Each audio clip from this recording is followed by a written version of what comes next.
स्वागत करें। तालियां बजाएं।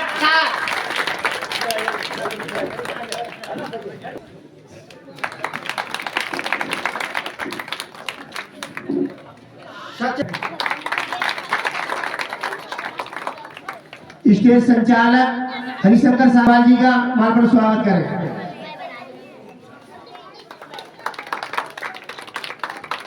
ओमकार पुजारी जी, प्रकाश श्रीवास्तव जी,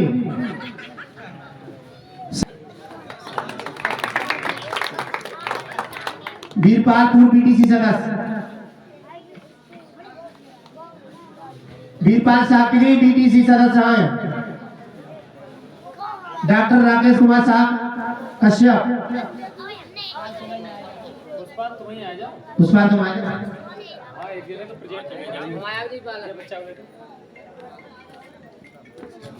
सुखराम साहब जी, राकेश कश्यप आ गए। डॉक्टर अनिल कुमार, गप्पू सिंह रसूलपुर,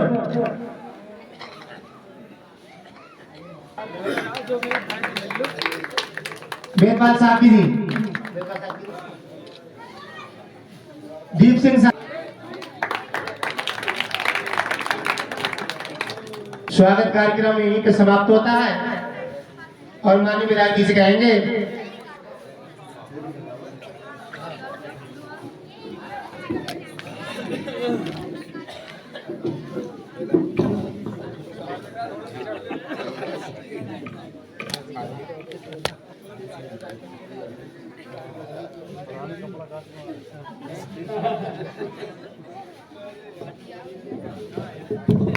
सामने देखिए एक बार ने रामचंद्र की और सतवीर हनुमान की, ये भारतीय जनता पार्टी।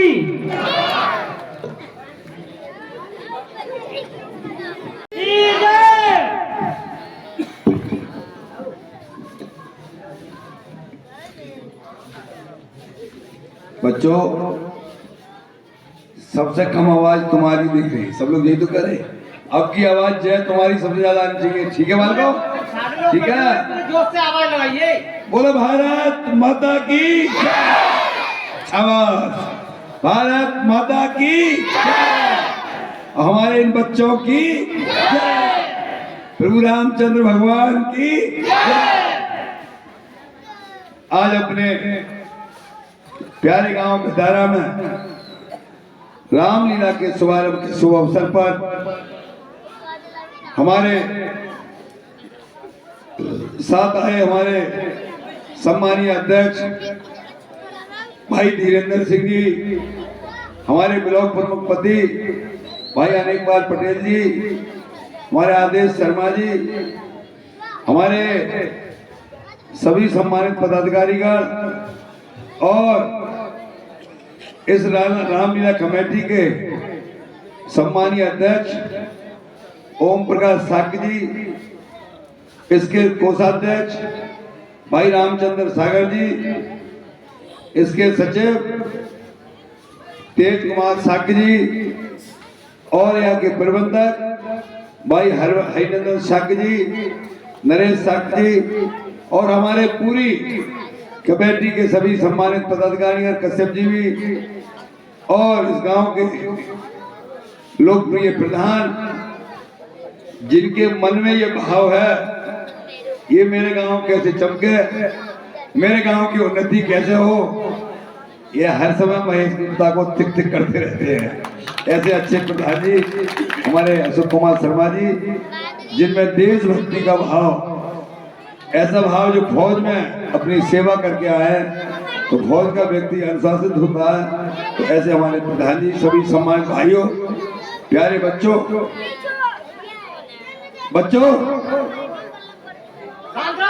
चुप रहो, भाइयों, यहाँ हमारे सभी सम्मानित भाई लोग हैं। वास्तव में देखो, ये प्रतिभा रामलीला इसलिए होती है कि हम जब रामलीला के सब भाव देखते हैं, प्रतिदिन अलग अलग तरह के कलाकारों द्वारा प्रदर्शन होता है, उन सब चीजों से यह भाव पैदा हो जाता है कि कितना भी अधर्म हो, अंत में विजय धर्म की होती है, अंत में विजय धर्म की होती है। कितना भी असत्य हो, अंत में विजय सत्य की होती है। कितना भी अन्याय हो, अंत में विजय न्याय की होती है। चूंकि इन सबसे जब सीख मिलती है तो हमारे और आपके अंदर भी ये भाव होना चाहिए कि हम ईमानदारी का कार्य करें, हम अच्छा कार्य करें, हम सच बोलने का कार्य करें, हम न्याय का कार्य करें, हम अधर्म ना करें। क्योंकि जब आखिर में गलत चीजों का रिजल्ट जब निकलता है तो गलत ही निकलता है। तो हमें इनसे सीख ये भी मिलती है कि हम अपने परिवार में भाई भाई को कितना त्याग कर सकता है, अपने पिता के लिए अपना घर द्वार भी छोड़ सकता है। और एक बात और कहूं मेरे भाइयों, जो त्याग होता है उसमें बहुत बड़ा बल होता है। अगर प्रभु रामचंद्र जी त्याग न करते राजपाट का तो ज्यादा जाए अयोध्या की राजा रह जाती। अब जब त्याग किया और जिस प्रकार से उन्होंने भाव किया है तो आज भगवान रामचंद्र के रूप में है नहीं, बताइए। तो इसलिए हम और आप सबको अच्छा सोचना चाहिए। इसलिए हमारा मंत्र है, अच्छा सोचो अच्छा होगा, आज नहीं तो कल होगा। क्योंकि जब हम अच्छा सोचेंगे तो वास्तव में अच्छा होने लगेगा। आज ना तो कल होगा। अपना ये गांव में आते थे, कितनी रोड खराब थी नहीं थी। प्रधान जी ने, आप सब लोगों ने अच्छा सोचा इस गांव का कि कैसे भी अच्छा हो। जब आपके मन में भाव आया तो हमारे पास बात आई और अच्छा सोचने से आज वो अच्छी सड़क बन गई। ऐसे ही आपने 2014 में अच्छा सोचा, इस देश के प्रधानमंत्री नरेंद्र मोदी बनाए तो आज भारत का डंका पूरे विश्व में बज रहा है नहीं बज रहा है, बताओ। आप लोग तो समझदार हैं। मनमोहन सिंह जब प्रधानमंत्री थे टीवी में देखते होंगे, जैसे जाते तहसील लौट जाते। बताओ, अरे जैसे जाते तहसील लौट जाते। आज मोदी जी जाते हैं तो भारत का डंका पूरे विश्व में बजता है। आज हमको कितना बड़ा गर्व होता है, हमारा मस्तक ऊंचा होता है। आज दूसरे देश के प्रधानमंत्री हमारे प्रधानमंत्री के पैर छूते, हमारे प्रधानमंत्री के पैर छूते हैं। ये भाव होता है। जब ये भाव है, और अभी आप सबने देखा होगा एक कार्यक्रम चला था, मेरी माटी मेरा देश, था कार्यक्रम। ये ऐसा कार्यक्रम क्यों हुआ? ये नारा दिल को छूने वाला नारा है, मेरी माटी मेरा देश। ये दिल को छूने वाला है। ये क्यों है? जब बच्चे बच्चे के अंदर देशभक्ति की भावना आ जाएगी, ये मेरी माटी मेरा देश है, तो किसी देश की हिम्मत नहीं है इस देश पर निगाह उठा ले। क्योंकि अगर बच्चा बच्चा देशभक्त होगा, नहीं तो आप सबको मालूम है 800 मुगल आए थे इस देश में, 800 मुगल, और इस देश में राज कर दिए।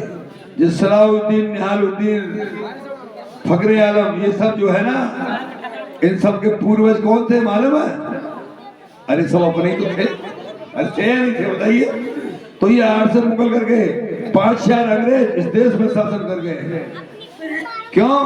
क्योंकि अपने अंदर बच्चे बच्चे में देशभक्ति की भावना होगी तो फिर हम जातवाद की बात न करके हमारे अंदर देश का भाव होगा, और जब देश का भाव होगा तो हम तुम सब में एका का भी भाव होगा।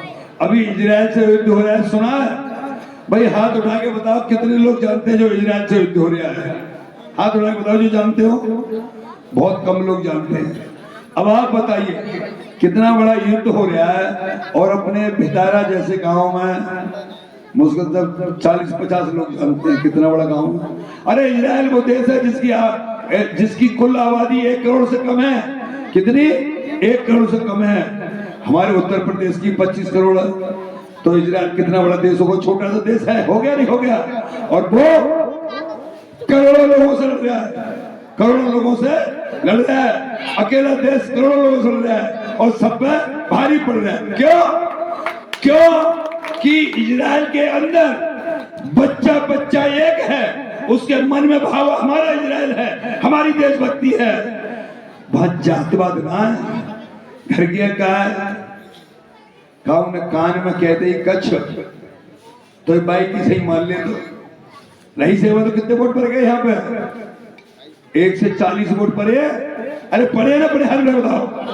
1 से 40 वोट रही सेवा तो पड़ गए। अगर तुम में से कोई भी आदमी रही सेवा से ये पूछ ले कि भिदारा कहाँ है, तो वोट पक्के मान लियो, मैंने सही वोट दे दे। तो तुमने सपा को वोट रही सेवा तो वोट दे रहे। 140 बताओ, कोई जानते हो रही सेवा? बताइए मेरी बातों। है भाव मेरा ये है, जिस मोदी जी की वजह से तुम्हारा मस्तक ऊंचा हो रहा है, डंका भारत का बज रहा है, गुंडागर्दी खत्म हो रही है, सब रंग चर्चा हो रहा है, गरीबों को मकान बन रहे हैं, तो रही से मतलब वोट दे दे। तुम्हारी आत्मा में कुछ भाव आ रहा हो ना आ रहा हो, हम क्यों चले गए बताओ। इसलिए मेरे भाइयों, इजराइल का सीखो, बच्चा बच्चा एक है। अभी तो लोग इजराइल का घटना सुनाता हूं मैं मेरे भाइयों, कैसा इजराइल है। पति पत्नी, उनके जुड़वा बच्चा हुआ, जुड़वा बच्चे हुए तो 10 महीने के बच्चे, दोनों लोग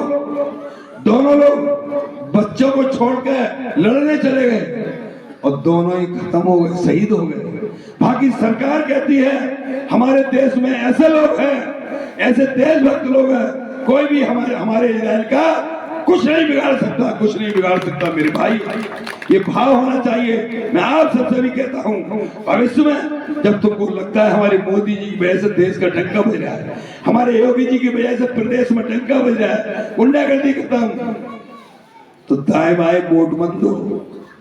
दाएं बाएं दोगे तो फिर समझो विरोधियों का सिस्टम होगा। अभी हमारे सम्मानीय मंडल अध्यक्ष कह रहे थे मोदी जी के मुकाबले पर शाम सर 28 दल है, 28 दल सब मोदी के मुकाबले पे इकट्ठे हो गए। और मेरे भाइयों, हम भारत माता की जय बोलते हैं, हम भारत माता की जय बोलते हैं। भाई हरगोविंद साहब भारत माता की जय बोलते हैं, हमारे प्रधान जी भारत माता की जय बोलते हैं, हमारे भाई साकी जी भारत माता की जय बोलते हैं, हमारे मुख्यमंत्री भारत माता की जय बोलते हैं, हमारे प्रधानमंत्री भारत माता की जय बोलते हैं। और वो पाकिस्तान की जमीन पर हमारा शेर अमरिंदर सिंह भारत माता की जय बोलता है, अमरिंदर सिंह भारत माता की जय बोलता है। मेरे भाइयों, इन 28 दलों के एक भी नेता ने भारत माता की जय न बोली। ऐसे लोगों को सहारा हुए जो भारत माता की जय न बोला, बताइए। तो मैं आप सबसे कहता हूँ, भविष्य में 2024 आ रही है, अपने मन पे हृदय में हाथ रख के देखो, जिसकी वजह से हमारे भारत का डंका विश्व में रहा है, तो भविष्य में वो बात सोचो। अब 22 जनवरी आ रही है, कितनी? 22 जनवरी आ रही है। 22 जनवरी को अयोध्या के अंदर राम लला विराजमान होंगे। ये तुमने किसी ने सोचा था? क्या सपा की सरकार, कांग्रेस की सरकार होती है दिन देखने को मिलता?